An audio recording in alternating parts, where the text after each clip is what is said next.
If you keep dating the wrong guys, this video is for you. Specifically, we're going to talk about lesson number 6, filtering.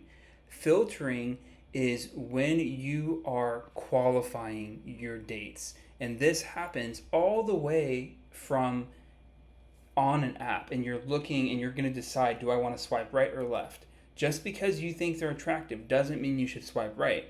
Really, you want to assess for emotional availability. When you're on an app, you want to pick up as many social cues as you can to determine, is this person emotionally available?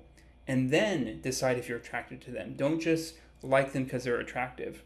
Okay? So then, based on the way they're responding to you, if they're sending one-word answers, if they're asking, if they're being really sexual on like Hinge, that kind of stuff, we want to filter these guys out. And we want to do this all the way from the apps, all the way through going on dates. So that's the topic of filtering. I'm going to go ahead and share my screen now so you can see exactly what we're going to filter for. The first thing we want to filter for is physical attraction. And some people, most of us want to be attracted to our partners. I understand that attraction develops differently for some people, but in general, of course, we want physical attraction. The second thing is we want to make sure that they're also looking for long term. Don't date someone if you don't know if they're looking for long term. You can check this on their profile. In fact, if it says that they're still figuring it out, they're like swipe left on that. You can even set up your filter on Hinge, for example, where it will not even show you those folks. Or maybe I'm thinking about the monogamy thing. Well, nonetheless, we want to make sure they're looking for long term. Ask about this by date number 3, rule of thumb. Can I access this person? Do they live on the other side of the world, or do they live within my city or the distance that I set for myself? Number 2, do they respond to my messages, or do I get a response every 3 to 5 business days? And it's hard planning a date, and we haven't even had a date yet, and it's been a month and a half of talking. They're not very accessible in that example there. Connection. Do I have a sense of connection with this person? And then we have deeper compatibility. This is a lot. I go over all of this with my clients. Keep in mind that I work with clients at minimum 4 months and oftentimes quite longer. And it's because we cover a lot. So we're just going to kind of overview this.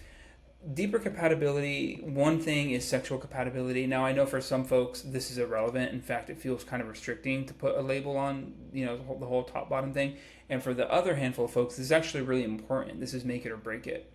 Okay, so you can kind of decide there. It's totally appropriate to put for compatibility, up, down, arrow, side arrow, whatever on your profile if you're comfortable doing that. It's been helpful for me in the past, frankly. We also want to assess our values. Do we have compatible values? And I teach my clients what's called Spire Dynamics. It's it's not easy, but it's a way to figure out who has similar values as you. Very important in dating, as you can imagine. We also want compatible attachment styles. Ideally, we want you to develop a secure attachment within yourself.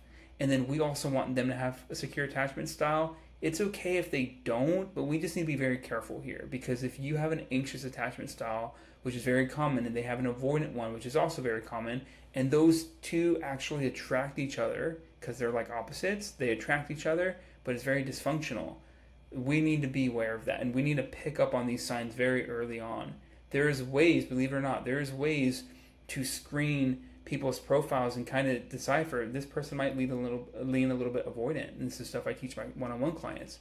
Even from a photo, believe it or not, you can tell, over like 3 photos, because you can see patterns and stuff, and you can be like, okay, this is leaning a little bit avoidant.